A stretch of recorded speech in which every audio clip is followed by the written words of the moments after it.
Continuamos con Alejandro Obregón y la modernidad artística del Caribe colombiano por Isabel Ramírez Botero, auspiciado por el Banco de la República y el MAM. Isabel Cristina Ramírez Botero es profesora de Historia del Arte de la Facultad de Bellas Artes de la Universidad del Atlántico en Barranquilla, es doctora en Arte y Arquitectura de la Universidad Nacional de Colombia y magíster en Historia del Arte Contemporáneo de la Universidad degli Studi di Siena, Italia. Sus intereses de investigación se han centrado en la historia del arte moderno y contemporáneo del Caribe colombiano. Ganó la 14ª convocatoria de investigación cultural Héctor Rojas Erazo del Observatorio del Caribe y el Ministerio de Cultura de Colombia. Fue curadora de la última exposición individual de Alejandro Obregón presentada en el Museo Nacional de Brasil en el 2013 y autora del libro Geografías Pictóricas, la exploración del espacio en el paisaje de Alejandro Obregón. Bienvenida. Hola, buenas tardes a todos. Muchas gracias a Caterine por la presentación, al Banco de la República por la invitación y bueno, estamos aquí para seguir celebrando al maestro. Realmente ha estado muy nutrida esta programación. Desde ayer en la tarde venimos desarrollando una serie de eventos académicos a los que nos unimos pues en este momento con el Banco de la República y el Museo de Arte Moderno de Barranquilla. De hecho, ahora nos están viendo también en directo el público del museo, pues el público del Banco de la República, por supuesto, y también de la Escuela de Bellas Artes de Barranquilla. Estoy muy contenta pues de estar acá y poder compartir con ustedes algo de mi investigación sobre la obra plástica de este gran pintor, de este gran maestro que fue Alejandro Obregón. Voy a compartirles mi pantalla. ¿Me confirmas, Caterine, cuando la puedan ver?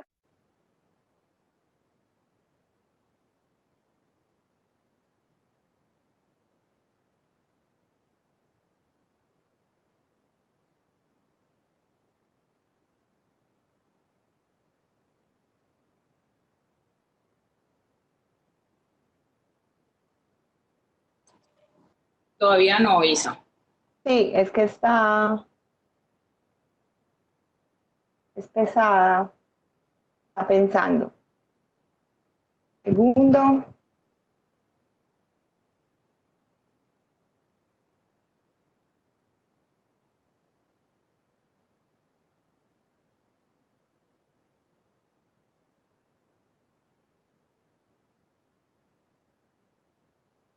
Ahora sí.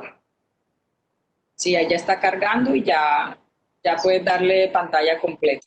Exacto, perfecto. Perfecto. Bueno, ahora sí vamos al punto, vamos a celebrar a Alejandro Obregón. Les voy a hablar sobre las particularidades de la modernidad de su pintura y de un personaje pues tan importante para nuestro país, para esta región, para Barranquilla, pero en general pues para el Caribe colombiano y para América Latina, ¿no? Lo más interesante también de este artista es que fue un artista internacional. Quiero empezar agradeciendo a la Fundación Alejandro Obregón, María Clara Gómez, Camilo Chico, Diego Obregón, que ya no está con nosotros, pero les agradezco infinitamente porque ellos me han permitido pues trabajar con su archivo. A partir del 2013 yo hice una curaduría sobre su obra, entonces muchas de las imágenes que voy a presentarles hoy vienen de esos archivos, así que quería empezar haciendo este agradecimiento. Quisiera empezar también planteando esta pregunta, ¿no? ¿Modernidad en qué sentido? Esto me parece que es muy importante porque, ya lo decía anoche en un conversatorio en el que estuve participando, muchas veces cuando uno visita las salas de los museos y se encuentra frente a un cuadro de Alejandro Obregón, las personas tienden a hacerse la pregunta de, ¿qué tan picasiano es Alejandro Obregón? ¿O qué tan cubista es Alejandro Obregón? ¿No? Yo creo que es muy evidente que los artistas a mediados del siglo XX en Colombia, y pues dentro de ellos está Alejandro Obregón, empezaron a ver de estos lenguajes internacionales del arte, se acercaron a las vanguardias artísticas de principios de siglo en Europa y posteriormente en Estados Unidos, pero es muy importante y lo que yo les propongo hoy con esta conferencia es que invertamos esa pregunta. Lo que yo quiero que nos preguntemos es cuál es la singularidad de ese lenguaje que inaugura Alejandro Obregón, que es tan propio, que si bien dialoga con los lenguajes internacionales, bebe de ellos y los hace propios, inaugura realmente una modernidad que es muy propia y que es muy local, al mismo tiempo que es muy universal, por eso mismo. Entonces, es un poco desde allí que yo quiero que veamos esta idea de modernidad. Por otro lado, también me parece que es importante definir a qué tipo de idea de tradición o de arte tradicionalista se estaban oponiendo estos artistas, ¿no? A finales del siglo XIX y principios del siglo XX en Colombia había una idea muy generalizada, sobre todo pues desde este proyecto regeneracionista de nación, de que la cultura era la alta cultura, la civilizada, la que venía de Europa y de todos los modelos de la tradición artística europea. Estos artistas algunas generaciones antes de estos artistas estaban cuestionando esta idea y se estaban preguntando por la idea de ser artistas desde acá, ¿sí? De repente dialogando con esas vanguardias, dialogando con esos lenguajes internacionales, pero pensando unos contextos locales. Entonces hay algo que me parece que es interesante y es que interroguemos a la obra de Obregón desde esa perspectiva, ¿sí? ¿Cuál es su singularidad y cuál es el aporte que él le hace al arte universal en tanto que artista moderno?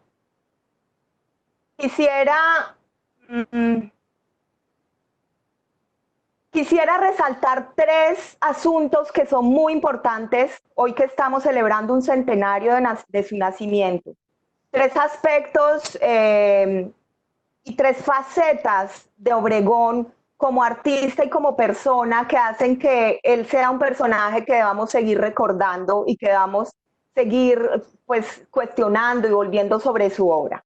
Una primera faceta es su faceta como artista, y es que yo veo y creo que en esto pues ahí están las obras, digamos, que lo muestran y que lo ponen todo el tiempo en evidencia, es la potencia y la contundencia de su investigación plástica.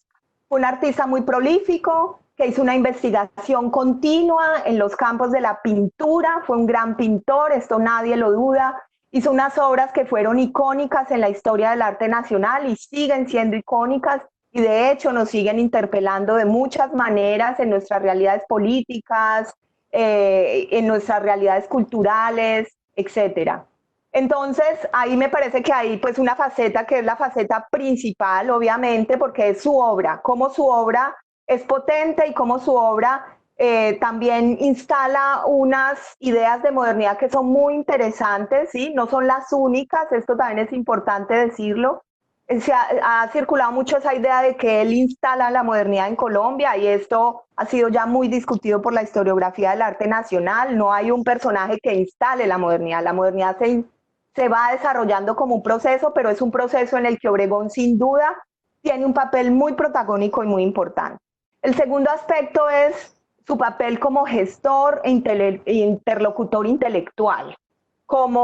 Ese es un rol protagónico que él jugó también. Él se movió todo el tiempo también en cargos de gestión, fue director de escuelas de arte, ayudó a fundar o impulsó la fundación de algunos salones de artistas, de museos, como los museos de arte moderno de Cartagena y de Barranquilla, por ejemplo, pero también jugó un papel protagónico en el Museo de Arte Moderno de Bogotá, también tuvo muchas relaciones con el Museo La Tertulia en sus inicios en Cali. Así que es muy importante también su labor como gestor, y en ese sentido, él y su generación pues, jugaron un papel muy determinante en la gestación de las instituciones del campo del arte en Colombia y en la región Caribe. Por tanto, él sigue pues siendo un referente en ese sentido, que me parece que también es muy importante. Y pues por otro lado está su labor como profesor, que es pues básica, sus estudiantes lo siguen recordando. Nada más ayer Delfina Bernal publicaba en Facebook sus recuerdos de él como profesor, así que ha sido y sigue siendo un referente muy importante en este sentido. Y un tercer aspecto, una tercera faceta que creo que es muy relevante también, es la idea. Él se convirtió, esto Bourdieu lo llama nomoteta, pero digamos no vamos a entrar en estos términos técnicos de las ciencias sociales. Quiero explicarlo más bien como esta idea de que fue un referente muy visible para un proyecto intelectual, ¿sí? Es un poco lo que en literatura fue Gabriel García Márquez, ¿no? Esta generación de artistas del Caribe, de artistas intelectuales, pensadores, se movió todo el tiempo en distintos circuitos, en lo local, en lo regional, Caribe, en lo nacional, pero también en lo internacional.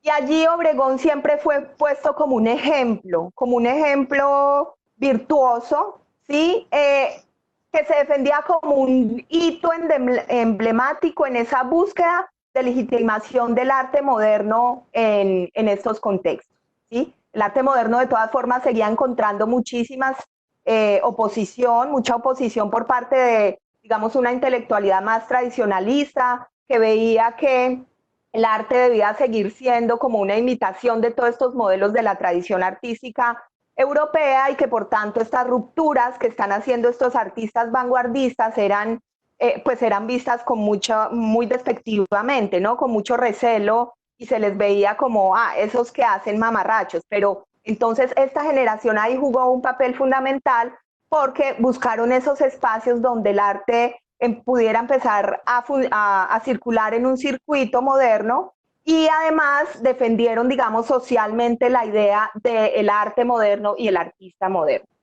Hoy quiero que nos concentremos especialmente en su papel como artista, ¿sí? Quiero realmente que veamos obras, que veamos muchas obras. De hecho, quiero celebrarlo como pues mejor podemos hacerlo y es volviendo sobre las obras. Obviamente yo sé que esta es una conferencia para un público amplio, voy a tratar de ser pues amplia, digamos, en esa aproximación a la obra para no caer como en tecnicismo, ¿no? Por favor, Caterine, tú me puedes ir avisando si hay preguntas, digamos, muy puntuales sobre cosas que vayan de las que vaya hablando aquí y lo que vaya planteando. Ok, o si quieres lo dejamos para el final, para no interrumpir. Ok, bueno, digo, como cosas muy puntuales que, bueno, con respecto a esta idea del protagonismo que tuvo Obregón, algunas imágenes, ¿no? De cómo se movió muy fluidamente también en estos grupos intelectuales y el papel que jugó allí. Otro asunto que me parece que es determinante es como rescatar su obra en función de ese papel del artista plástico también como un intelectual, ¿no? La obra de arte crea unos discursos plásticos que nos ayudan a pensar nuestro país, que nos ayudan a entender el mundo en el cual nos movemos, y yo creo que esta es una arista, digamos, que es muy importante de la obra de Obregón, de la cual pues vamos a conversar. Entonces, para hablar de él como artista, quiero entonces que nos concentremos como en la importancia de su propuesta plástica, en la que desarrolla pues por varias décadas. Como les dije antes, es un pintor supremamente prolífico. Aquí lo vemos en su taller en Cartagena, donde vivió pues los últimos años de su vida, un tiempo considerable, desde finales de los años 60. Es muy importante en Obregón. Él valora muchísimo la experiencia vital, ¿sí? Él considera que la pintura no puede ser potente si el artista no se come el mundo en el que vive, ¿no? Es un poco esa idea de que hay que vivir intensamente y de que el pintor tiene que absorber esa realidad, es como una esponja que absorbe esa realidad para después hacer la pintura, ¿sí? Y por eso dice él, un pintor pinta lo que vive, lo que ve. Quiero, para abordar su obra entonces, dado que además para él es tan importante la idea de que su vida fue como, y esos movimientos que él hizo en su vida fue muy importante para alimentar eso que después se vuelve pintura. quiero mostrarles algunas fotos pues de su vida, ¿no? Y contarles algunos datos para alguna parte del público que de pronto no conozca también la vida de Obregón. Él es hijo de una familia barranquillera, su padre era barranquillero, de la familia Obregón, que eran los dueños de la fábrica de tejidos Obregón, que era la textilera más importante en el país en las décadas de los 20 y 30. Fue por 2 décadas la textilera más importante, entonces él viene de una familia de industriales y esto va a ser importante porque además es una familia cosmopolita que se mueve todo el tiempo. De hecho, Obregón nace en España y su madre es española. Él nace en Barcelona. Aquí vemos algunas fotos del niño en Barcelona, de hecho, pero además él llega a los 6 años a Barranquilla y él le fascina, digamos, este contexto. Pero lo que es muy importante también que tengamos presente es que él se mueve muchísimo en su infancia, en su adolescencia y hasta su adultez, se mueve muchísimo entre distintos contextos, aunque él definitivamente decide vivir y quedarse y ser artista y hacerse un artista profesional en Colombia, ¿sí? Aquí vemos algunas fotos pues de su infancia, como les digo, pero al centro arriba y al centro abajo hay unas fotos, por ejemplo, de su colegio. Esto era muy habitual en la familia Obregón, mandaban a sus hijos a estudiar a un colegio inglés jesuita. Entonces también aquí hay una cosa que es interesante, es que tiene una formación como muy variada, muy cosmopolita, alterna periodos en Barranquilla, con su formación en Inglaterra, con sus orígenes en Barcelona, etc. Aquí, estas son unas imágenes, se ven un poco pixeladas, pero estos son un tesoro. Estas imágenes son unos fotogramas de una película familiar que filmó la madre de Obregón, Carmen Rosés, donde Obregón está con un caimán, ¿sí? Que es una escena de la que él habló muchísimo en sus entrevistas. Él habla y cuenta muchísimo cuando él llega a Colombia, iba a cazar por el río Magdalena caimanes con su padre. Y este era como parte del mito, ¿no? Como todo el tiempo lo repetía porque él lo dice explícitamente, todo eso después se hace pintura. A él le fascina esto, aquí lo vemos, pues no se ve perfectamente, pero sí se alcanza a ver el niño con el caimán, de hecho, con la boca abierta y un palo insertado para que no pudiera cerrarla. Aquí está, ¿no? Obregón pues en este escenario que él recordó siempre tanto. Pero después, entonces lo contrastamos con estas fotos de Nereo López en sus épocas de la cueva, cuando pues también son míticas estas historias del Obregón cazador, que exploraba el Caribe, que exploraba el río Magdalena, que se enfrentaba a estas bestias, como esa fascinación por los animales, por las bestias, por la naturaleza, por el paisaje del río, por el paisaje del mar, por el paisaje de las cordilleras de los Andes. Es una cosa que que es permanente en la vida del propio Alejandro, y eso lo vemos aquí con estas fotografías. Aquí una foto de él con sus primos en una de sus visitas a Barranquilla, ¿no? Del río, aquí lo vemos también.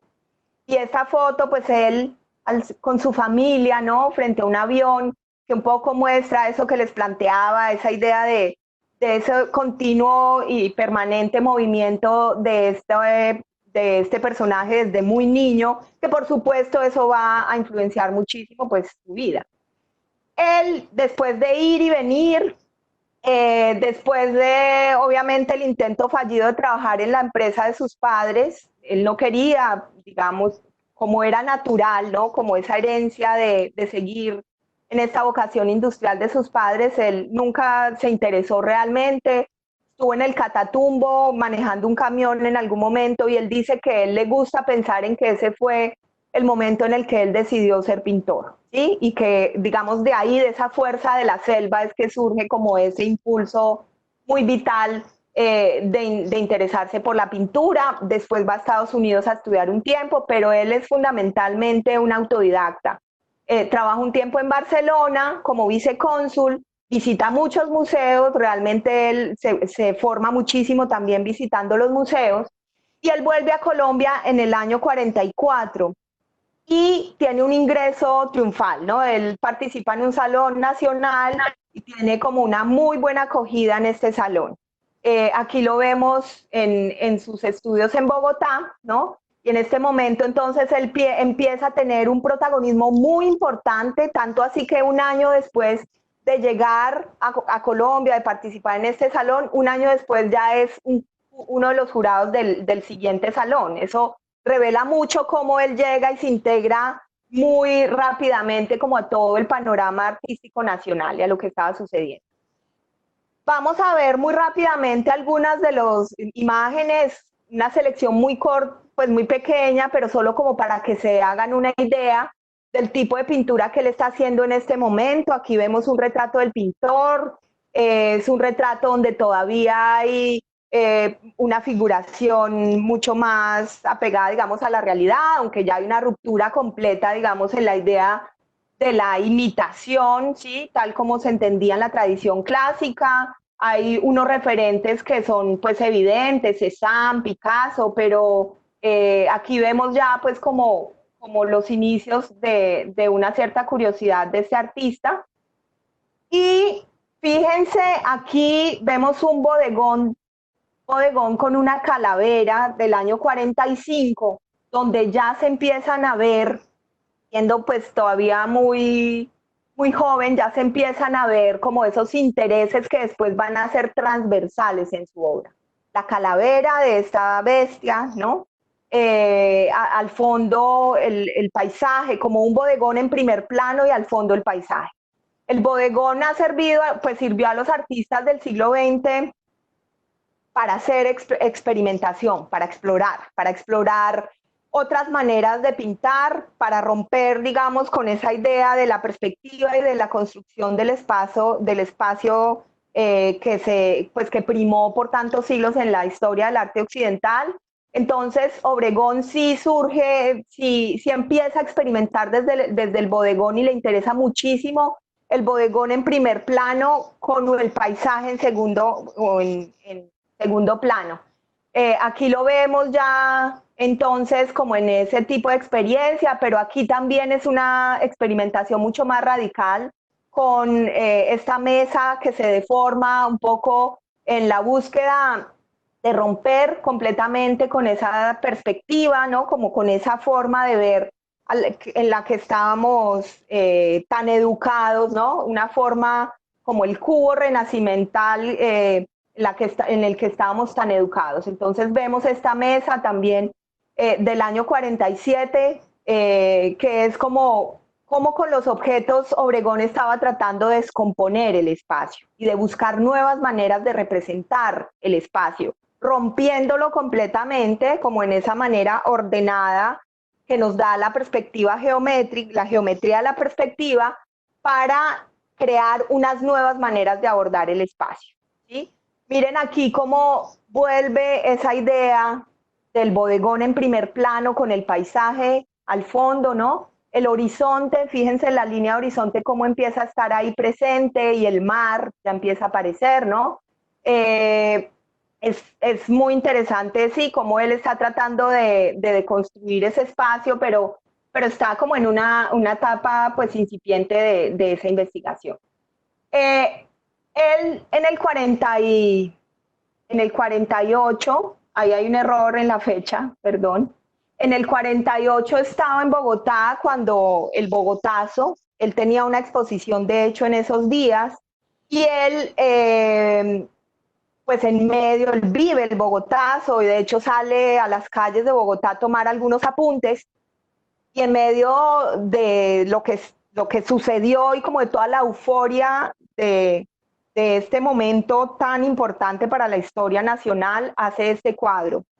Este cuadro pues que es muy importante porque es como también una reacción que obviamente toma como referente pues bastante directo al Guernica de Picasso, pero se trataba de eso, como una reacción, como Alejandro Obregón estaba en medio de unas investigaciones plásticas, pero en medio de esas investigaciones, digamos, rompe con eso para centrarse como en responder de manera muy vital, como le interesaba mucho a él, investigar y pensar rápidamente en un tema tan tremendo como la violencia, ¿no? Como ese momento pues duro y trágico que fue el surgimiento de la época que llamamos en Colombia históricamente como de la violencia. Aquí algunos bocetos donde vemos pues ya esa desfragmentación.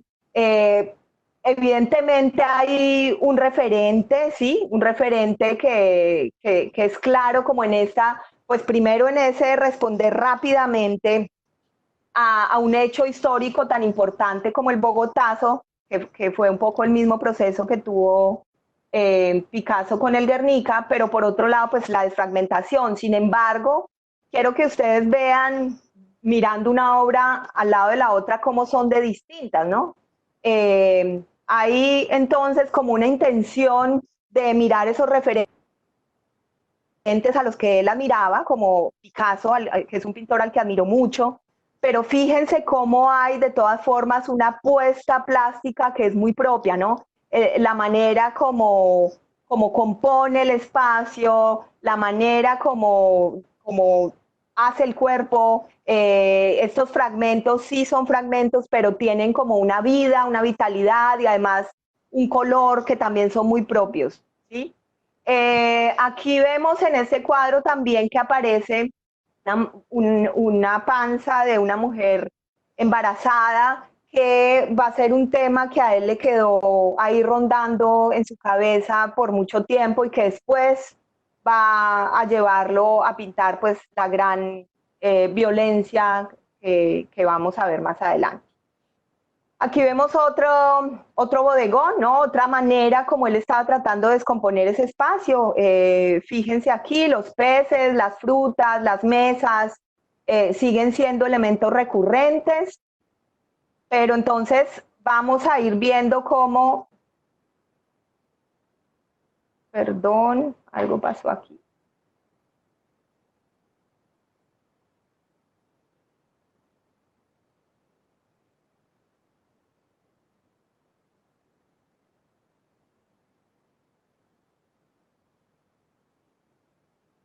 Vamos a ir viendo entonces cómo él va, digamos, trascendiendo esa búsqueda y enfrentando nuevos retos pictóricos.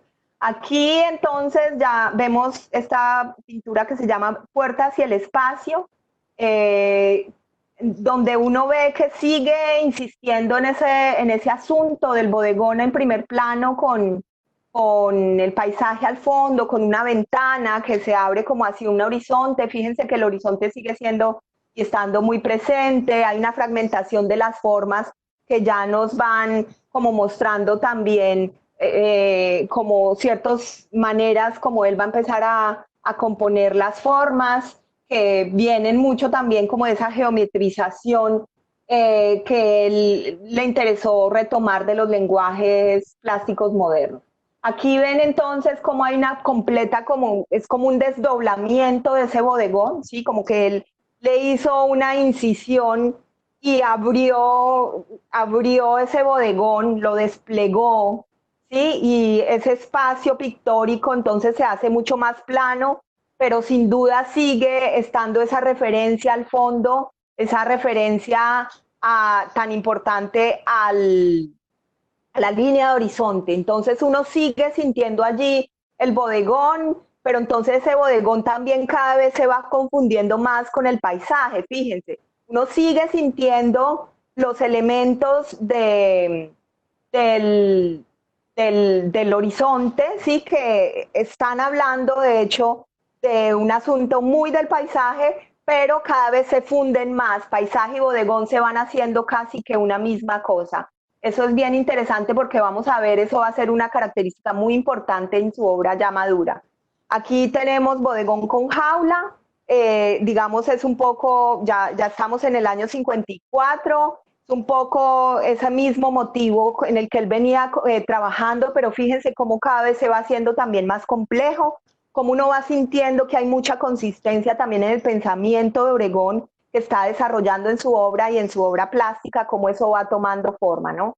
Sigue estando allí el horizonte, sigue estando el paisaje al fondo, un paisaje incluso con una mancha que uno puede pues sentir como un sol ahí que brilla, es un instante de luz allá al fondo, pero estas jaulas desdobladas al frente, con las aves que están allí también, las copas y algunos elementos que también van a ser insistentes en su obra.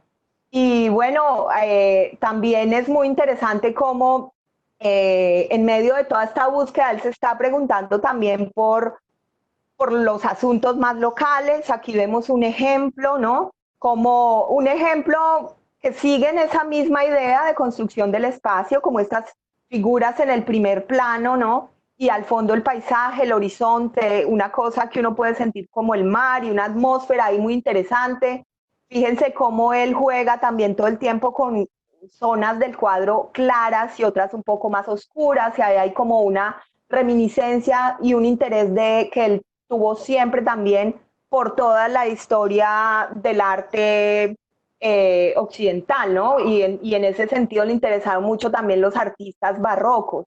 Y aquí uno ve en esta mujer, por ejemplo, en cómo compone el rostro de la mujer o la anatomía de la mujer con estas zonas claras, zonas más oscuras, y lo mismo el espacio, estas atmósferas claras y oscuras.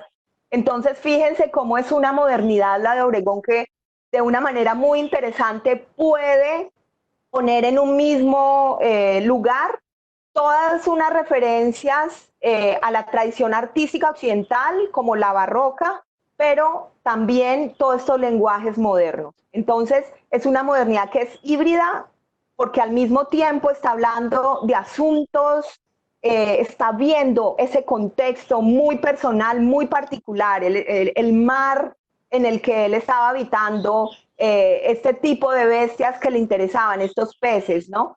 Entonces, fíjense cómo hay una hibridez que está muy consolidada desde esa mezcla de sus referentes, pero al mismo tiempo de ese referente para él primordial que era el espacio vital que él, en el que él estaba viviendo.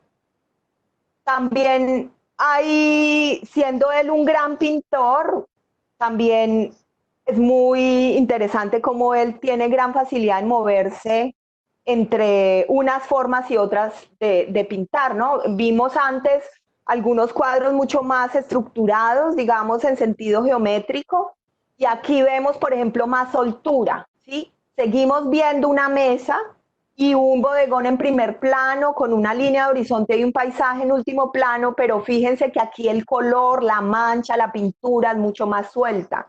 Entonces también ahí hay como una relación con muchas maneras, con los distintos lenguajes también que a él le interesaron, ¿no? También estaba toda esta línea expresionista de las vanguardias europeas que a él le interesaba mucho, que fueron muy importantes para él. Entonces vemos en este bodegón también como una soltura mayor en ese sentido.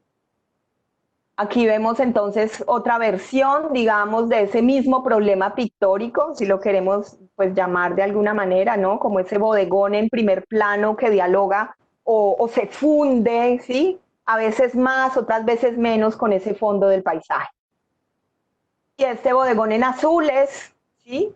Que vemos, yo creo que es muy importante también esa idea de Obregón trabajó muchísimo las series.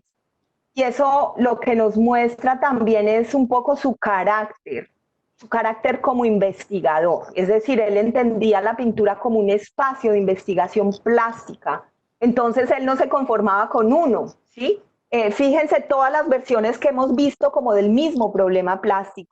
Yo creo que esto también es muy importante porque eso lo llevó justamente a lograr obras muy importantes, ¿sí? Porque digamos, desarrollaba investigaciones de largo aliento y hacía muchas versiones, digamos, de un mismo problema que él se planteaba. Entonces aquí por eso les he traído como en toda esa primera etapa, en los años 50, él trabajó muchísimo esta idea del bodegón en primer plano con el paisaje al fondo.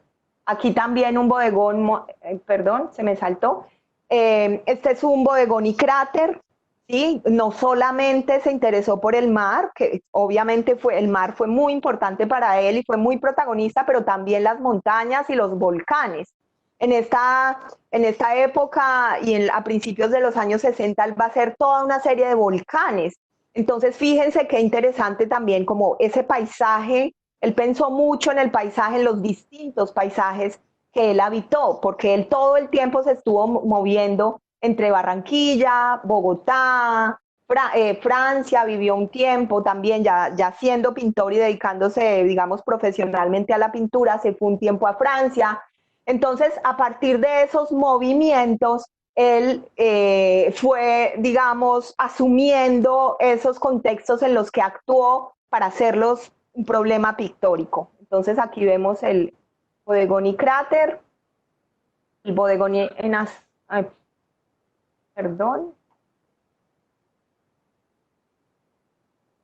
Un poco pesada la presentación porque quise traerles muy buena resolución de las imágenes porque creo que vale la pena. O sea, para ver la obra de Alejandro Obregón, digamos, pues vale la pena, ojalá verlas en original, pero ya que no podemos, pues mi intención fue traer buenas imágenes. Aquí entonces vemos un cuadro que él pinta en el año 56. El cuadro es muy importante y yo quiero que ustedes, digamos, piensen en que muy probablemente lo vieron hace muy poco circulando por redes. Probablemente les llegó por WhatsApp, lo vieron en Facebook o en algún lugar de las redes. Porque justamente el año pasado, cuando asesinaron al estudiante en las protestas del 2019, este cuadro, esta imagen empezó a circular por redes.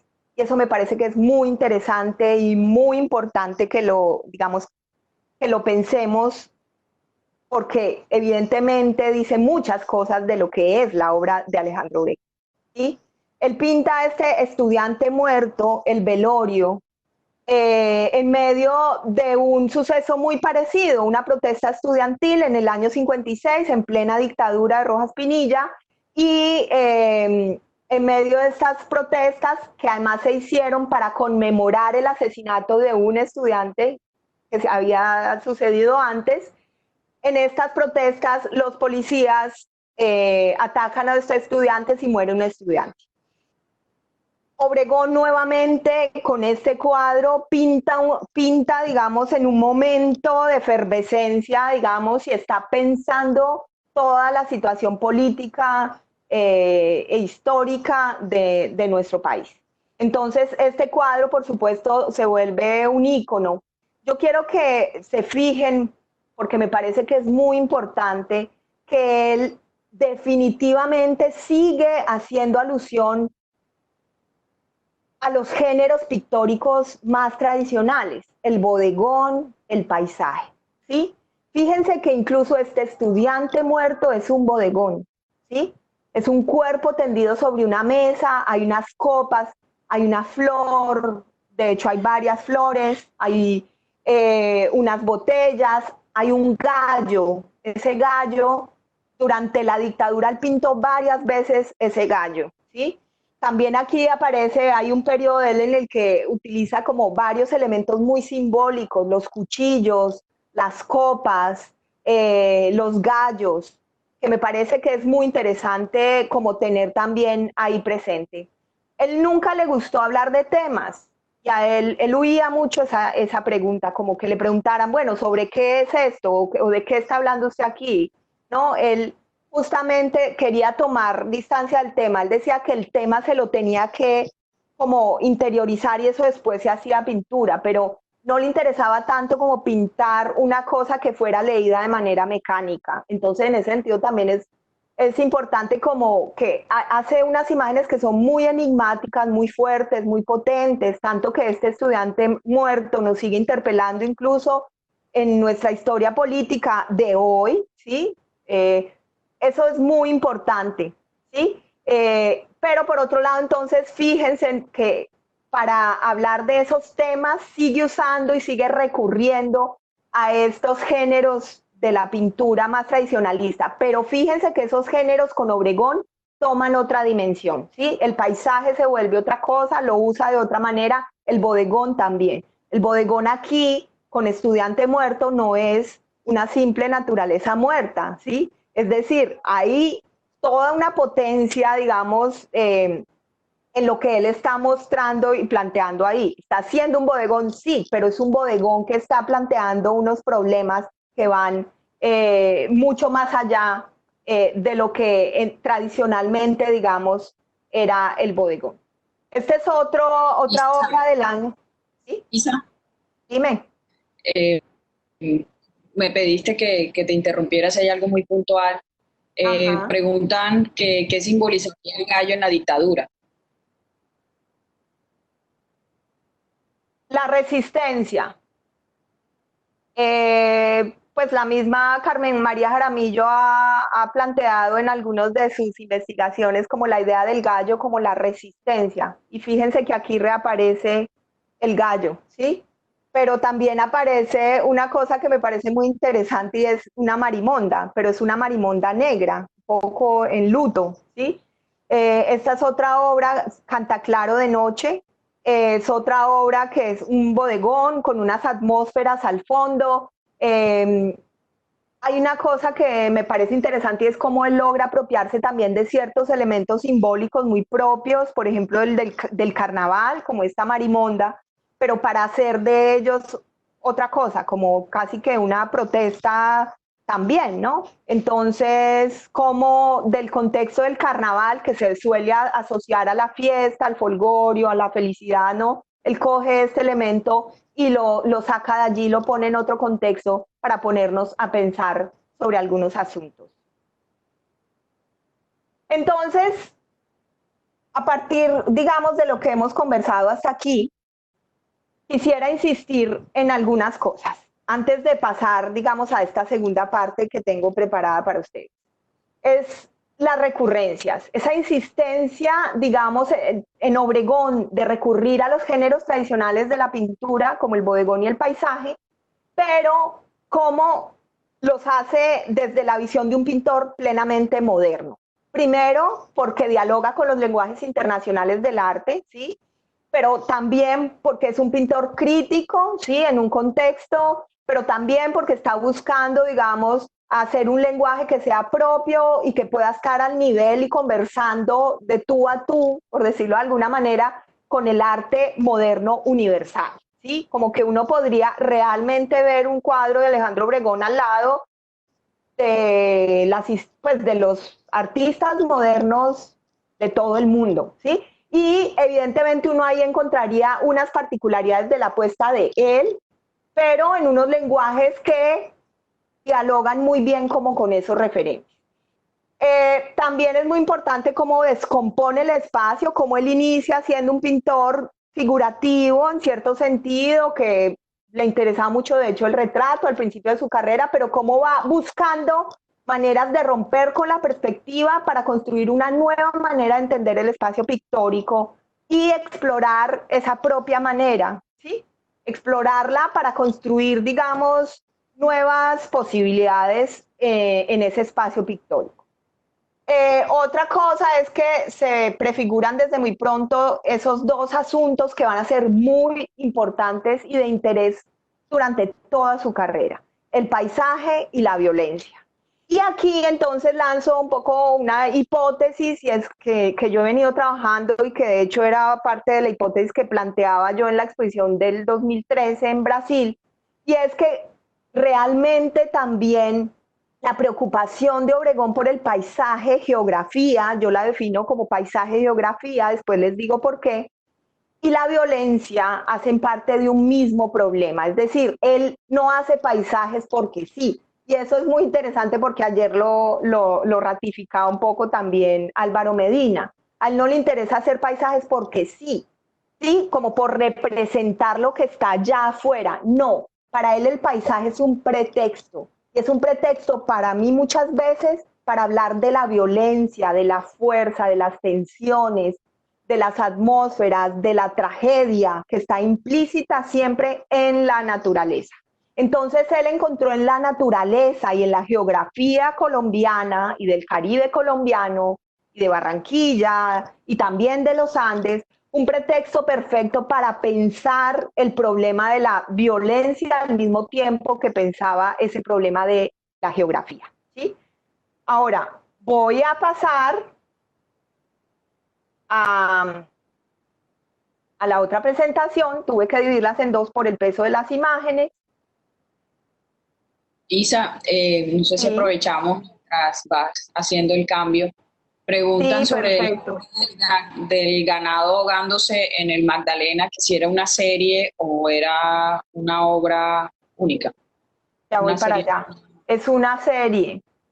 Es una serie y ya vamos a ver, pero creo que solo traje una de la serie, porque pues obviamente para hablar una hora con semejante pintor, ustedes no saben todo lo que sufrí para hacer esta selección, pero sí, es una serie. Existen varios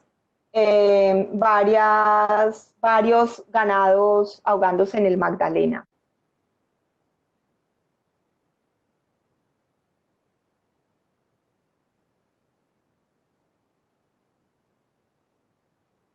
¿Ya lo ven? ¿Ate? Sí. Sí, estamos viendo a Nereo López. Listo, perfecto. Bueno, entonces ahora quisiera, a partir de esa hipótesis que les planteé de cómo el paisaje en realidad en Obregón muchas veces es un pretexto para pensar y hablar sobre la violencia, la muerte, las tensiones que están implícitas en esa naturaleza que a él le ayudó como a pensar en doble sentido esta idea desde la pintura. Aquí hay una foto bellísima de Nereo, de Obregón cazando, metido en medio del caño, ¿sí? Como lo ven ahí, con Eduardo Vilá, que es el famoso dueño de la cueva. Y una frase de Obregón que me parece que es muy diciente: la temática se convierte en pretexto para definir una secuencia de formas que, a través de un estado de ánimo, describe la honda realidad de una idea. Él todo el tiempo habla, digamos, huye de la palabra tema o temática y poco entiende ese asunto como el pretexto, más bien, ¿sí? Como pretexto. Aquí vemos Obregón toreando, esta fascinación también por los toros, creo que no es gratuita, hace parte de toda esta fascinación por los animales. De hecho, también decía que le interesaban más los animales muchas veces que los humanos, como que esa potencia y esa vitalidad como que está ahí, le interesaba muchísimo.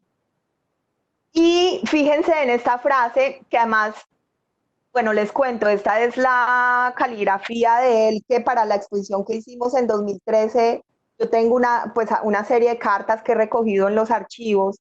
Lo que hicimos con los diseñadores fue hacer como el alfabeto para reconstruir estas frases con su propia letra. Es una caligrafía pues que habla mucho también de él, ¿no? De su pintura, de la fuerza de su trazo. Uno no copia la naturaleza, uno compite con ella. Me parece que es una frase muy importante, porque nos permite entender muy bien cómo, o bueno, no sé si muy bien, pero nos permite entender un poco cómo entendía Obregón el problema de la pintura. Y por eso a mí me gusta hablar de geografías más que de paisaje, porque yo creo que Obregón justamente lo que estaba tratando de hacer era de inaugurar una nueva realidad geográfica. O sea, el paisaje él se lo comía, ¿sí? Le interesaba mucho y era pues muy agudo en cómo habitaba el mundo y esos paisajes, cómo los veía, pero él los interiorizaba para después hacerlos pintura, pero él entendía que la pintura no era una copia de eso. De hecho, él muchas veces en las entrevistas dijo que a él no le interesaba pintar del vivo, o sea, él no se iba como pintor de caballete con su caballete a pintar frente al río, no. Él decía, yo no puedo pintar del vivo, yo necesito ir, vivir, estar ahí, enfrentarme a las bestias, como ver muy agudamente, como lo hacen los grandes artistas, y después después de que eso es mío, de que lo interiorizo, es que lo hago pintura. Entonces, eso es muy diciente. Y hacerlo pintura para él es hacerlo una nueva realidad, ¿sí? Por eso hablo más de geografía que de paisaje. Yo quiero mostrarles ahora una serie de obras de su época ya madura, ¿sí? En las que, y mostrarlas, digamos, agrupadas de una manera que puede ser muy arbitraria, pueden pensar ustedes, pero que es una manera que nos ayudan un poco a pensar cómo pensó Obregón como estas exploraciones, o qué elementos están jugando papeles importantes en las obras en distintos momentos, o sí, como pictóricamente, y en esa exploración que le está haciendo el espacio, qué elementos prevalecen en un caso o en otro. Primero quisiera hablar de unas geografías de atmósferas, que son geografías donde yo siento que la atmósfera tiene un papel muy importante, ¿sí? Que él está pintando, entonces ahí explico nuevamente como esa idea de que él no está pintando tal cual lo ve el ojo, por supuesto, sino que él ha interiorizado como esa experiencia de ese paisaje y lo quiere hacer pintura. Pero fíjense en estos paisajes de los Andes, como este paisaje para un cóndor que ven ustedes ahí, como casi que uno tiene que sentirse cóndor viendo este paisaje, ¿no? Cómo él logra materializar desde lo pictórico y desde esa potencia de lo pictórico y de lo gran pintor que fue, y desde cómo usa la luz, porque fíjense, él fue un gran colorista, pero fíjense que fue tan versátil y tan buen pintor que era capaz, digamos, de hacer también obras, como hizo muchas, solo en las gamas de los grises y los marrones. Fíjense en estos paisajes de los Andes. Entonces, también eso es muy interesante y nos habla muy bien, digamos, de su potencia como pintor y de su potencia también como entendedor de su contexto, de los contextos, ¿sí? Pues cuando no había color, no había color.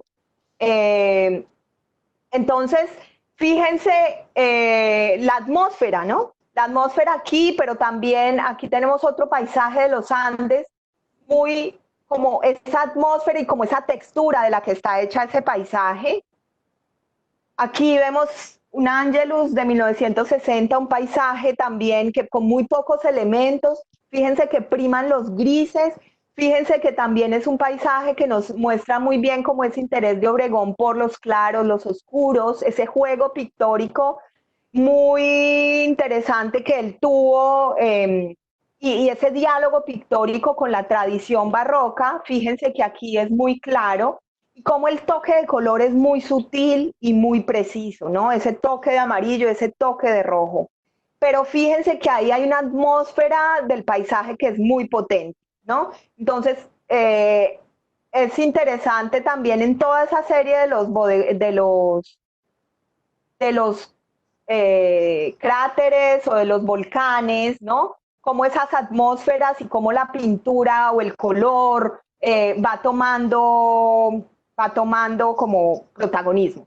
Y cómo en esta época también es muy, muy, muy recurrente esa idea de jugar con los grises y los claros, los oscuros y los claros, con manchas de color que focalizaban como algunos elementos. Aquí la mancha de color, por supuesto, es mucho más exuberante. El volcán submarino, ¿sí?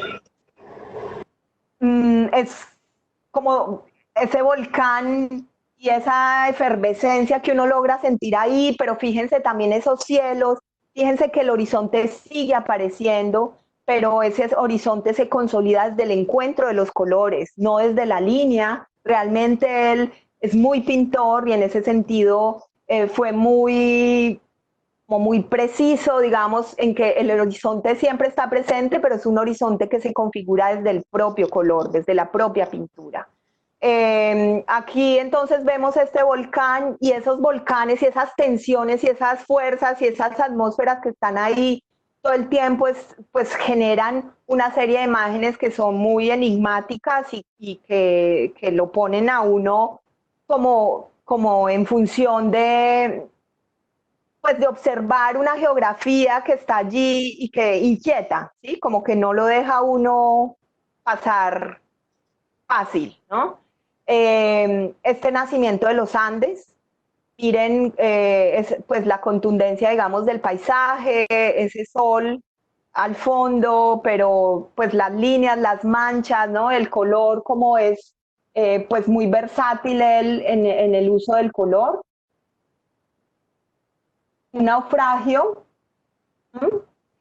Fíjense que es muy interesante también cómo Alejandro Obregón nunca llega a ser completamente abstracto, ¿sí? No, el arte, por ejemplo, concreto en el Cono Sur, en América Latina, pues exploró caminos precisamente muy abstractos. Obregón es un artista que por más que rompió, digamos, con esa intención de la figuración, evidentemente no era lo que le preocupaba, pero nunca se alejó completamente de la realidad, siempre está configurando unos paisajes en los que uno logra como identificar cierta, así sea muy vaga, pero cierta referencia a esa realidad. Aquí vemos entonces este naufragio, otra vez fíjense como las posibilidades del gran pintor que logra consolidar una obra tan potente como esta, con muy pocos colores, ¿no? Como con toda esa gama de azules y grises y los toques de luz, pero fíjense que aquí el uso del color pues también es como muy controlado. Miren las atmósferas, aquí estamos ante 3 volcanes, ¿sí? Lo cual es como muy interesante también esas tensiones, además que logra crear con ciertas manchas lo que sucede con esas manchas.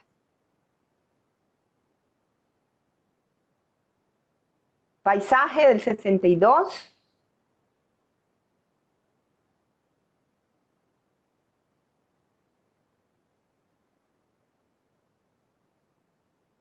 Bueno, un segundo grupo yo lo podría definir como geografías de fuerzas y tensiones. Anoche también hablé de este cuadro, Aves cayendo al mar, que es muy interesante porque es una escena que probablemente muchos de nosotros ha visto, ¿no? Como la fuerza con la que caen los pelícanos cuando van a pescar y caen en picada a unas velocidades impresionantes.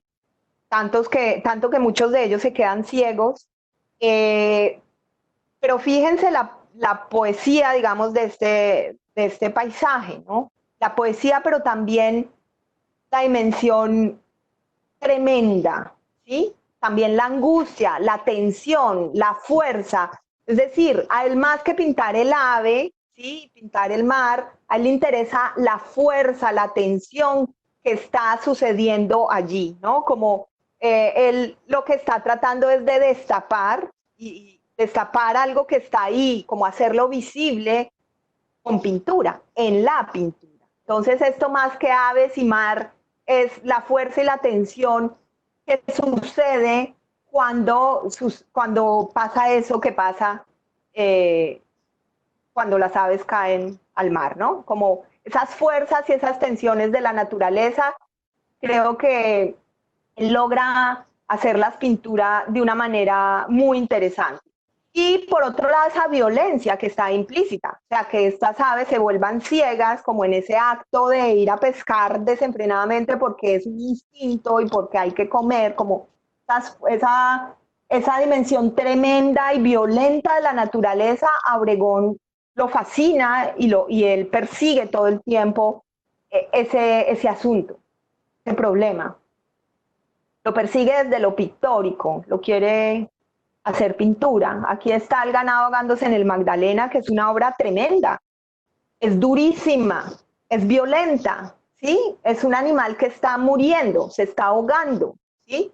Fíjense nuevamente, los grises, los claros, los oscuros, con los toques de color, un lenguaje absolutamente moderno, absolutamente de su época, un asunto absolutamente de su contexto, ¿sí? Como una cosa muy nuestra, de un paisaje muy cercano a nosotros, de un problema muy cercano a nosotros, que además a él le ayudaba para pensar y con él seguía pensando como en lo tremendo de la naturaleza, y la naturaleza nos incluye a nosotros, los seres humanos.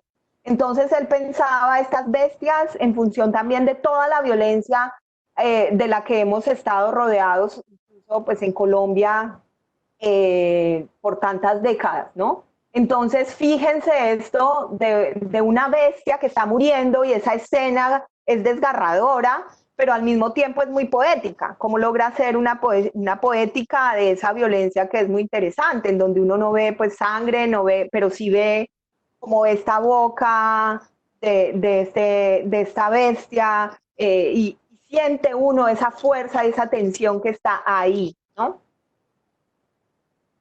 Ahorita iremos a las preguntas, pues me gustaría un poco saber también ustedes qué están pensando.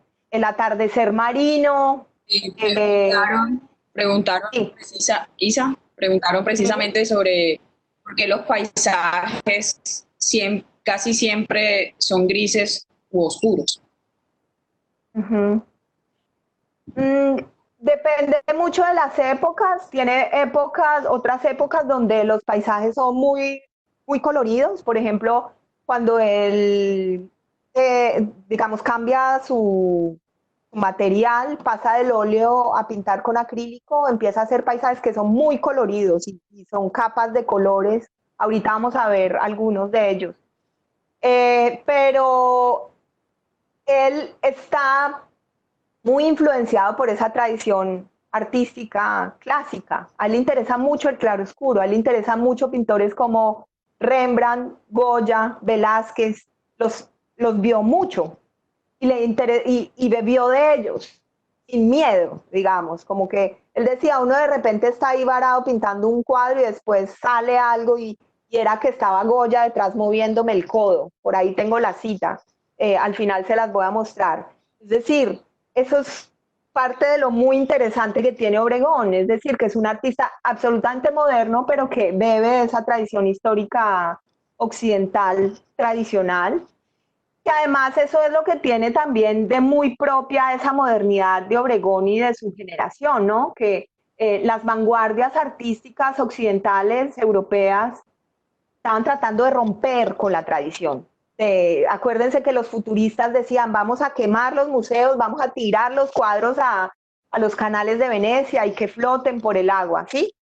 Romper con esa tradición. En cambio, un artista como Obregón es un artista que se puede beber y se quiere beber, digamos, todas las referencias sin ningún problema, ¿sí? Como que no tiene...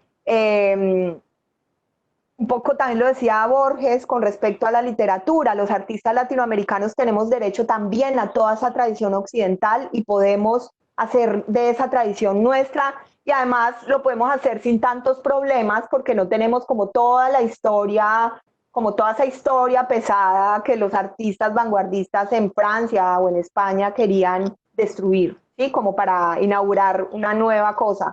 Estos artistas como Obregón precisamente están bebiendo de esos referentes sin ningún problema.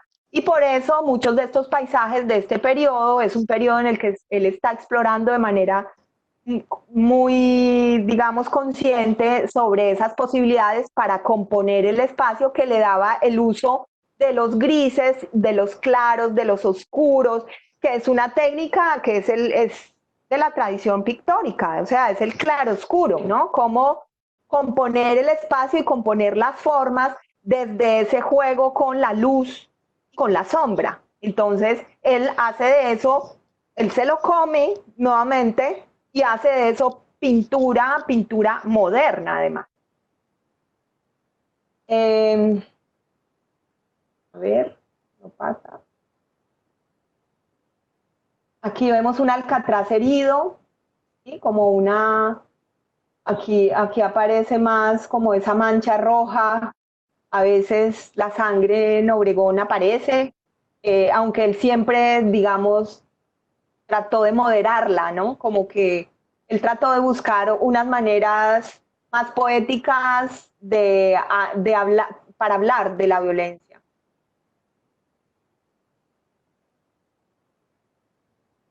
Este es muy interesante porque fíjense cómo también él a veces se mueve más como hacia la abstracción y como una, o sea, él explora y él pues es tan grande, tan buen pintor que no tenía problema como en algunas veces uno le ve cuadros en donde uno siente que él estaba como pensando otras cosas. Por ejemplo, aquí en estas aves fulminadas por un rayo, es un homenaje a Paul Klee, que es interesante, él está mirando a Klee en este momento, le está haciendo un homenaje desde ese mismo problema pictórico, desde ese mismo problema del asunto de la violencia que le interesaba, pero en un cuadro que es mucho más abstracto, si se quiere. Pero son estas aves que son fulminadas por un rayo, o sea, imagínense la escena, ¿no? Como es como esa potencia también de lo incontrolable de la naturaleza. En ese sentido también es muy cercano como a las ideas de del romanticismo.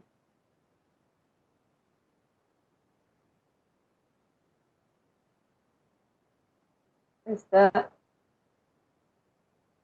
fíjense cómo pues insiste en el claroscuro y en estos peces, estos tiburones, ¿no?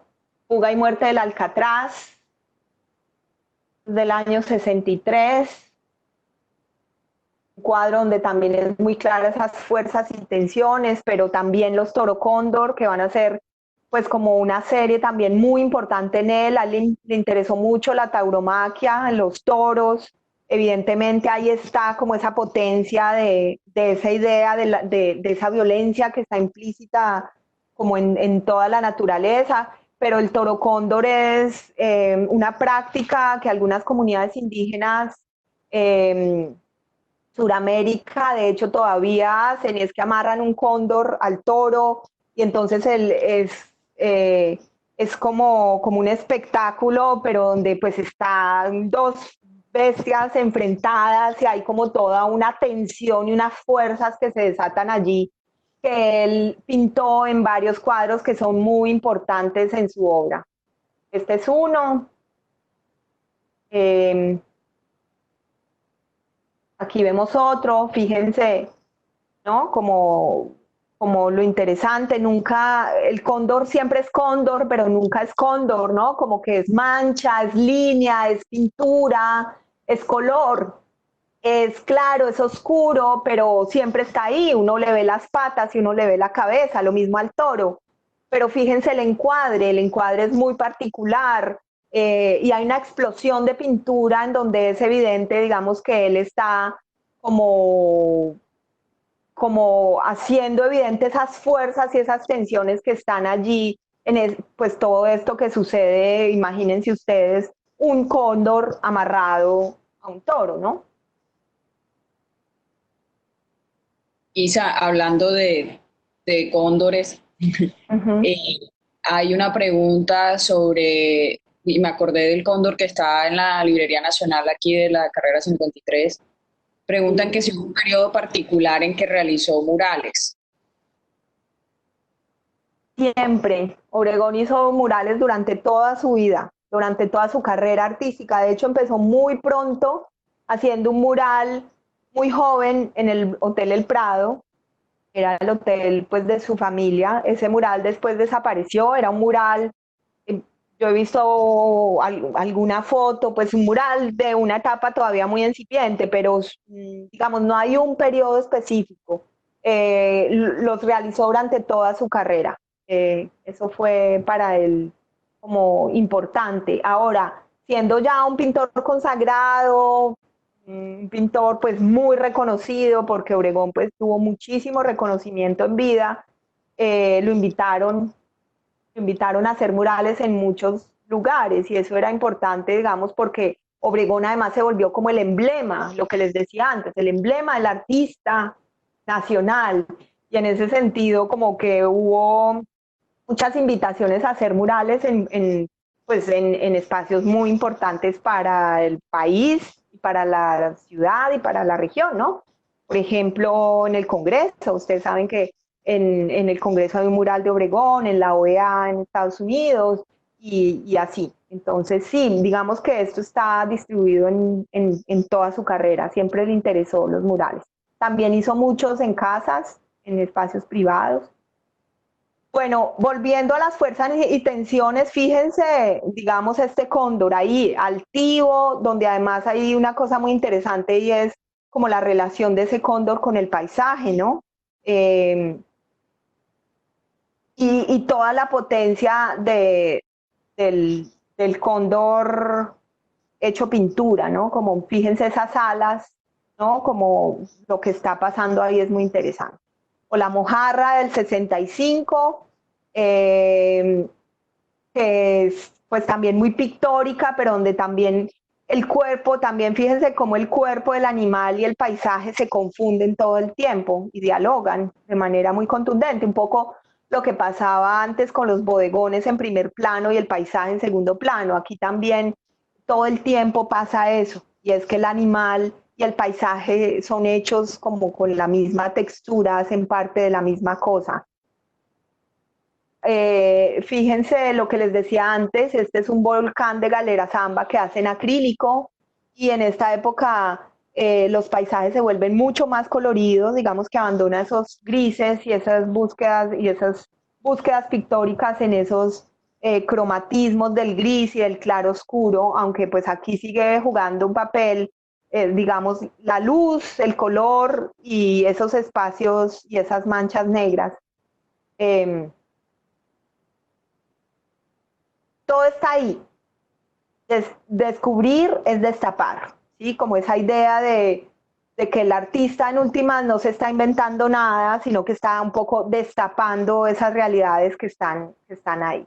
Pero las está haciendo pintura y entonces en ese sentido está, digamos, inaugurando una nueva realidad. Bueno, la última, digamos, categoría dentro de las que les quiero mostrar una serie de obras son los cuerpos geografías. Ya hemos visto algunos de ellos, pero aquí se hace muy evidente, fíjense aquí el cóndor en este caso es muy difícil saber dónde termina el cóndor y dónde empieza el paisaje, ¿sí? Como que están hechos, lo que les decía antes, de esa misma textura y hay un diálogo muy interesante entre el animal y el espacio pictórico y el paisaje. Eso pasa también en este cóndor, que es más atmosférico, pero pasa lo mismo, ¿no? Ese cóndor está allí, pero está fusionado de una manera está muy compenetrado con su paisaje, ¿no? Están hechos de la misma textura. Entonces a mí me interesa mucho este concepto que yo he definido cuerpo geografía, porque es cómo Obregón piensa los cuerpos y los paisajes, el cuerpo y el espacio hechos de una misma textura, ¿no? Y cómo eso en la pintura pues cobra fuerza y en su pintura va a ser muy potente y muy interesante. Lo mismo pasa con este toro cóndor del 60, ¿no? Donde también ese animal está hecho de toda esa textura esos dos animales, porque allí hay dos animales que están hechos de toda esa textura de su entorno. Esta barracuda, es un cuadro enorme, ¿no? Esto es de la época del acrílico, ¿sí? Pero fíjense cómo así sigue jugando, digamos, sigue jugando un papel fundamental el horizonte y en esta época el acrílico aparece mucho como estas capas horizontales que van componiendo el espacio. Lo vemos. Pero esta barracuda está integrada de una manera muy clara, muy interesante con su propio espacio, con su propia geografía. Pero también digamos, las bestias o los cuerpos no solo son animales, sino que también pueden ser flores, como el caso de esta flor calcinada, ¿cierto?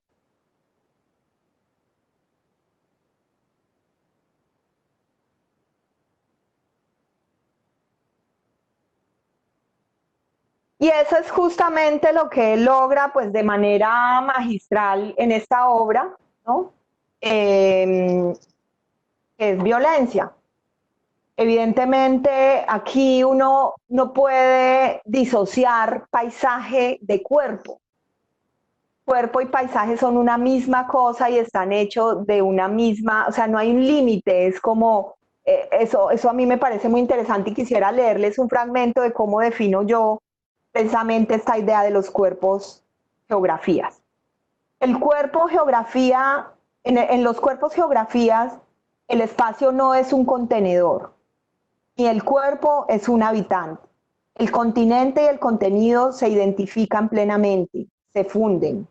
Retomamos aquí la metáfora de la cebolla que usa Didi Huberman para señalar este tipo de correspondencia. En la cebolla, en efecto, la corteza es el núcleo, no hay jerarquía posible. Por lo tanto, entre el centro y la periferia. Una solidaridad inquietante, problemática, basada sobre el contacto, pero también sobre intersticios infradelgados. Anudada la envoltura y la cosa envuelta. Es esa idea de que son realmente una sola cosa y me parece que es muy interesante porque además es muy agudo en la mirada que de todas formas hace Obregón de la violencia en Colombia, ¿no? Donde cuerpo y geografía están allí haciendo parte como de ese problema tremendo que hemos tenido, el tema de la tierra, por ejemplo, y de la geografía en la violencia en Colombia, pues ha sido fundamental. El cuerpo de la mujer embarazada y muerta es al mismo tiempo un territorio. Contenido y continente se encuentran en el punto exacto en el que ambos pasan a ser una sola cosa. Sobresale más que nunca su interés por la pintura barroca y por artistas como Goya y Velázquez, pues su manejo del claroscuro es impecable y el espacio está generado a partir de ese encuentro entre la zona de luz y la de oscuridad. Allí aparece el horizonte. Conserva los grises, dejando de lado su estrategia de generar contraste por medio de algunas zonas de color. Aquí aparece tan solo una discreta mancha ocre bajo el seno de la mujer. Aquí, además, pues les traigo varios de los estudios que Obregón hizo para hacer este cuadro. Miren cómo al principio era muy presente la sangre, pero esa sangre después se vuelve una sutil mancha que les señalé antes, una mancha ocre, que ni siquiera es roja. Entonces, esta serie de estudios que les muestro acá también nos revela muy bien lo que les decía antes y quiero, digamos, como insistir en eso, en lo investigador que fue Obregón, ¿sí? Como en cómo él asumía cada cuadro como un problema de investigación plástica y pictórica, ¿no? Y esto lo revela como toda esta serie de estudios que hizo para llegar como a su gran obra, ¿no? Que fue la violencia, como uno, aquí nos podríamos detener muchísimo pensando, por ejemplo, qué cosas está averiguando, qué cosas se está preguntando en cada uno de esos estudios, qué está pasando aquí, qué está pasando allá, cómo a veces la sangre está muy presente, pero a veces la contiene, cómo están estas nubes todo el tiempo sobre estos cuerpos de esta mujer tendida, ¿sí? Fíjense, tantas versiones que nos podrían, o sea, que nos permiten como pensar muy bien al lado de Obregón, como en la manera como él problematizó la pintura y como la entendía como un ejercicio, además de mucha disciplina de hacer y hacer, para pensar haciendo, ¿sí? Solo así él podía llegar justamente como a ese tipo de síntesis plástica tan potente a la que llega en muchos de sus cuadros. Entonces ahí por eso les quería mostrar también esta serie de estudios.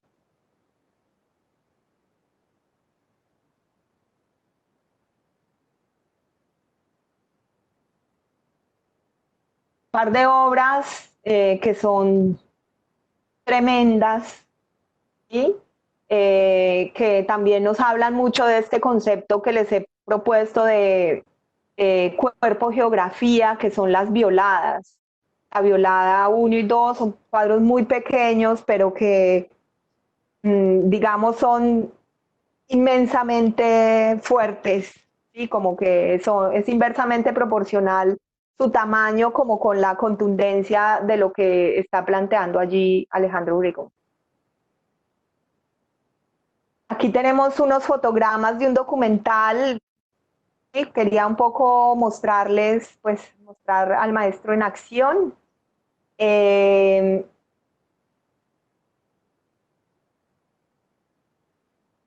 Para ir cerrando, antes de pasar a las preguntas, creo que vamos, quisiera pues sencillamente insistir, digamos, en que la modernidad de Alejandro Obregón es una modernidad tremendamente singular, es un artista que efectivamente logró como internacionalizarse en función de la gran potencia que tuvo su obra, que fue un gran investigador plástico, que se fijó muchísimo en la tradición y que esos referentes de la tradición artística occidental fueron muy importantes, lo cual hace también que sea una modernidad muy propia colombiana, porque es una modernidad híbrida, que bebe de muchos referentes, que al mismo tiempo que bebe de los lenguajes de las vanguardias artísticas occidentales, está mirando al pasado y está mirando a la historia artística occidental sin miedo para crear una síntesis que es muy interesante, que es muy propia, que es muy local. Por otro lado, que fue un artista vitalista, que vivió muy, digamos, y vio con mucha contundencia su contexto, lo interiorizó y lo hizo pintura, y en ese sentido problematiza de manera muy interesante lo que significa ser un artista, ¿cierto? Como desde acá, y por eso también fue un personaje que influenció a los artistas plásticos en Colombia que, por muchas décadas, que lo sigue haciendo, de hecho. Miren, entonces, les pongo estas dos imágenes juntas un poco para que me entiendan mejor como esa idea que les planteé del asunto de cómo él, siendo tan moderno, retoma de todas formas, por ejemplo, el claroscuro de la tradición artística, ¿cierto? Pero por otro lado, como gestor, como actor intelectual, toda la potencia de su obra, pues como la potencia de las discusiones intelectuales que planteó, de las instituciones que ayudó a consolidar, cuando digo que sigue influenciando y sigue haciéndonos pensar. Por ejemplo, aquí les muestro un trabajo de un estudiante mío el semestre pasado, en su intervención en la materia de arte latinoamericano, ¿no? Pensando, por ejemplo, el asunto de cómo la Escuela de Bellas Artes, de la que él fue director, profesor en varias ocasiones, cómo, por ejemplo, Estudiante Muerto se ha reactualizado muchas veces en nuestro país, y cómo la obra de él sigue haciéndonos pensar y sigue haciéndonos preguntas, ¿sí? Sigue vigente, ¿no? No solo entonces en su obra, sino también pues como que esa institucionalidad que él ayudó a generar, cómo sigue necesitando ser pensada, ser impulsada, etcétera. Bueno, hasta ahí.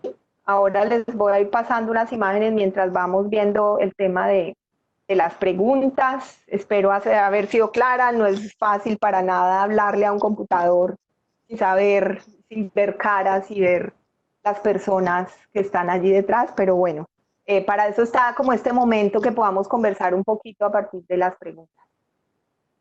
Bueno, Isa, gracias por tu intervención, fuiste muy clara y todos estuvimos muy atentos, las 165 personas que se conectaron estuvieron muy pendientes de todos tus comentarios. Hay algunas preguntas, pero me gustaría también aclarar que este apenas es el abrebocas del homenaje que le vamos a hacer a Obregón a lo largo de este año.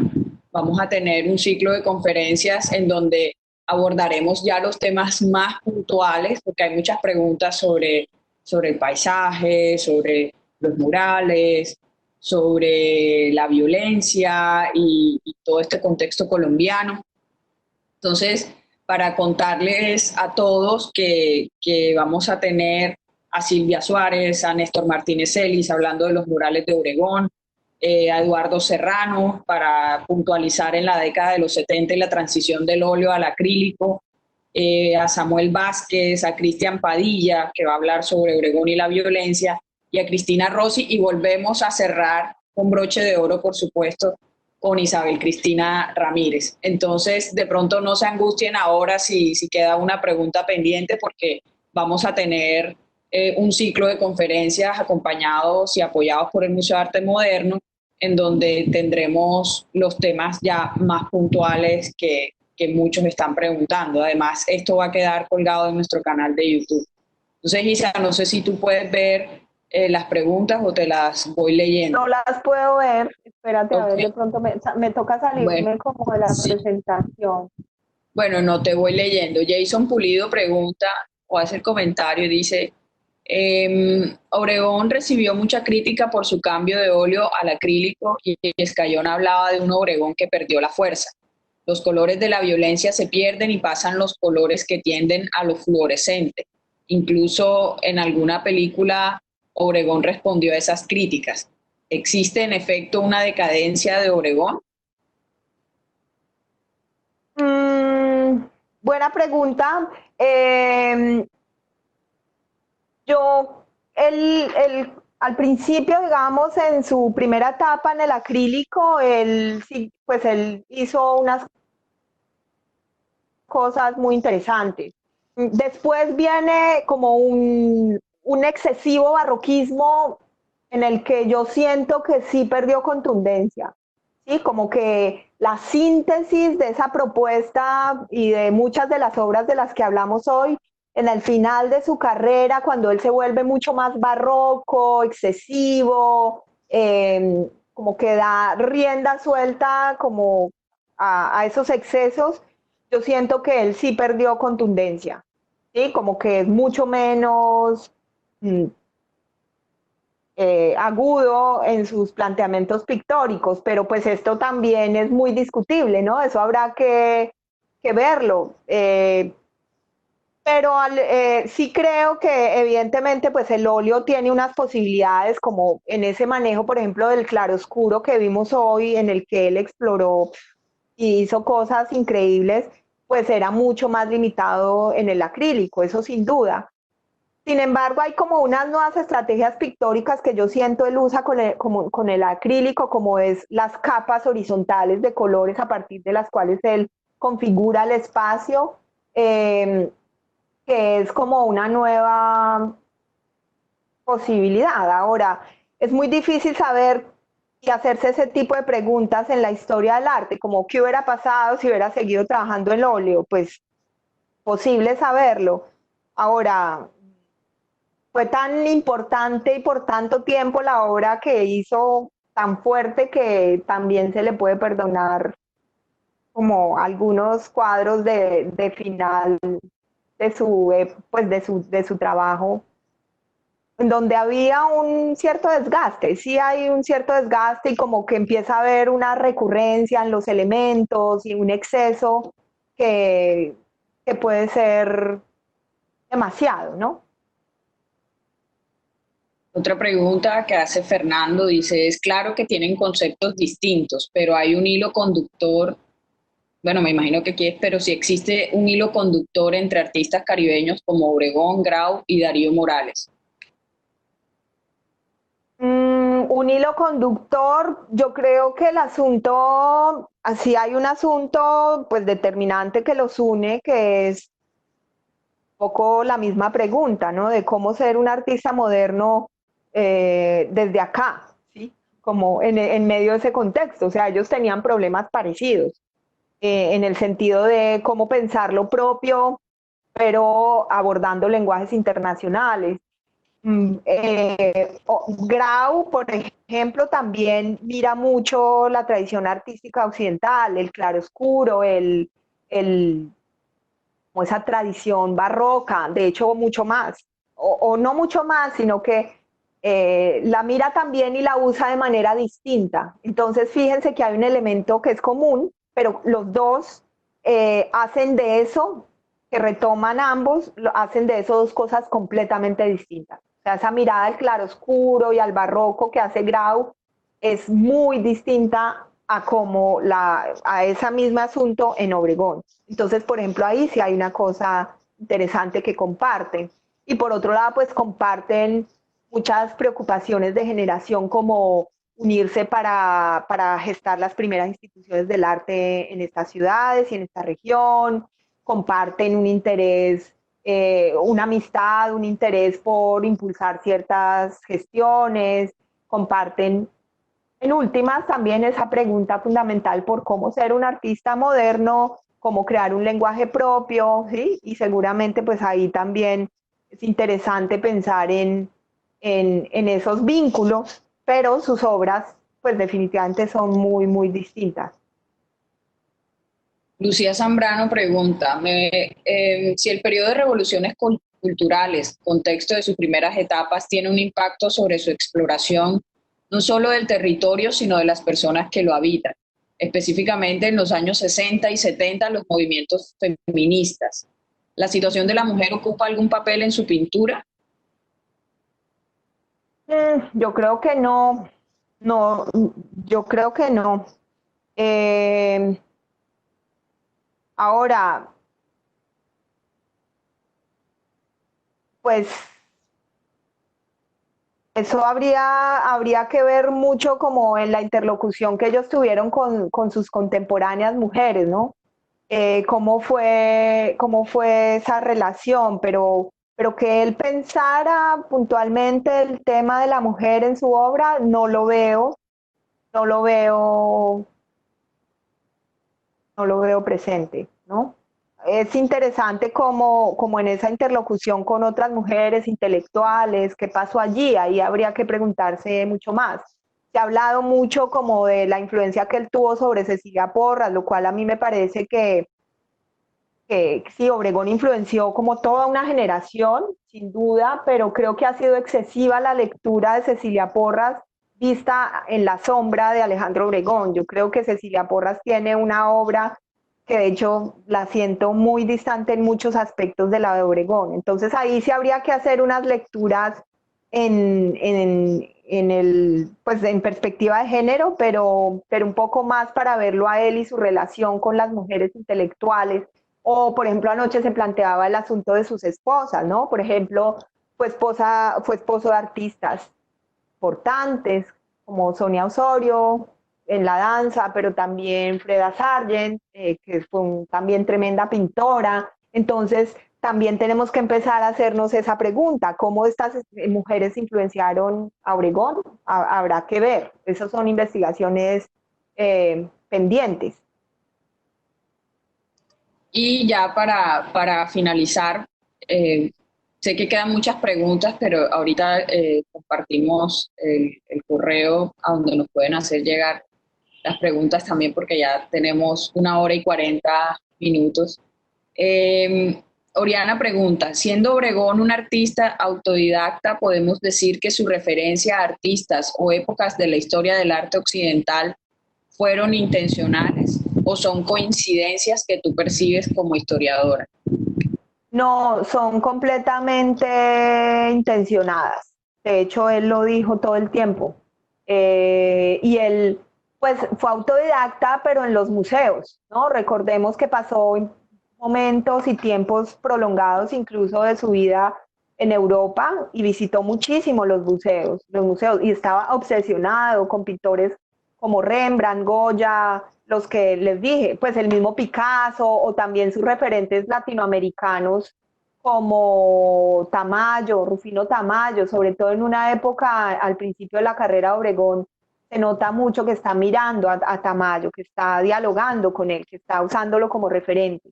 Entonces, no, es completamente eh, deliberado y él lo dice. O sea, en muchas entrevistas, hay algo interesante en Obregón y es que él hablaba muy poco, pero era muy contundente, ¿sí? A él no le gustaba mucho como hablar sobre su obra directamente, como decir, miren, en este cuadro, eso él siempre huyó de eso, nunca lo hizo. Pero sí hablaba sobre la pintura en general y sobre las ideas que él tenía sobre la pintura en general. Y ahí era muy contundente, ¿sí? E incluso muy poético muchas veces. Y ahí es muy claro que él sí le interesaba, sí los estudió y sí, de hecho, le ayudaban a resolver problemas pictóricos esta serie de artistas de la tradición plástica occidental, ¿sí? Como los que hoy he mencionado, y pues también sus otros artistas como Picasso, que para él fue un referente importante y que le interesaba mucho como pintor. Pero lo interesante, y por eso es un gran artista, es porque los referentes son eso, referentes. O sea, uno nunca ve que el referente en Obregón, digamos, pese más que su propia propuesta y que su propia apuesta pictórica, ¿sí? Entonces uno puede sentir que él ahí está dialogando con ese referente, uno siente que dialoga con Goya, uno siente que dialoga con Picasso, pero nunca ese diálogo pesa más que esa apuesta que él está haciendo ahí. Eso es muy, muy interesante y eso es lo que lo hace también pues, un gran artista, porque está creando realmente una apuesta plástica que es muy propia y que tiene mucho que ver con ese contexto, con la agudeza en ver lo local, ¿no? Como esa posibilidad de hacer pintura, cosas que él está viviendo y que está sintiendo muy sinceramente. Bueno, y hablando de lo local, entonces quiero invitarlos a que visiten el canal de YouTube Banrep Cultural, en donde ya está publicada una entrevista que dio Isabel Cristina a propósito de la restauración y de la intervención, más bien que tuvo el telón de Boca, que estaba instalado en el Teatro Amira de la Rosa y que lo tenemos ahora en el Banco de la República. Los voy a dejar entonces con el profundo agradecimiento para Isabel y para todos a quienes nos acompañaron. Como les dije, pues vamos a continuar con este ciclo de conferencias. Ahí les dejé mi correo para que me escriban y manden sus preguntas. Yo se las hago llegar a Isabel Cristina y también para que mantengamos el contacto con la divulgación. Entonces, cierro con este video y no dejen de visitar nuestras redes sociales, Banrep Cultural, para que estén conectados y agradecerle también al Museo de Arte Moderno de Barranquilla por el apoyo sustancial que nos han brindado y por todas estas actividades que vienen en el segundo semestre. Muchas gracias, Isabel Cristina. No, muchas gracias a ti y a todos los que nos acompañaron hoy. Espero que se vayan heridos en sus ojos, sobre todo con las obras que vimos hoy. Y bueno, que sea siempre una ocasión para celebrar el arte y para recordar como este legado intelectual tan importante que son las obras de Alejandro Obregón en nuestro país y en esta región. Gracias.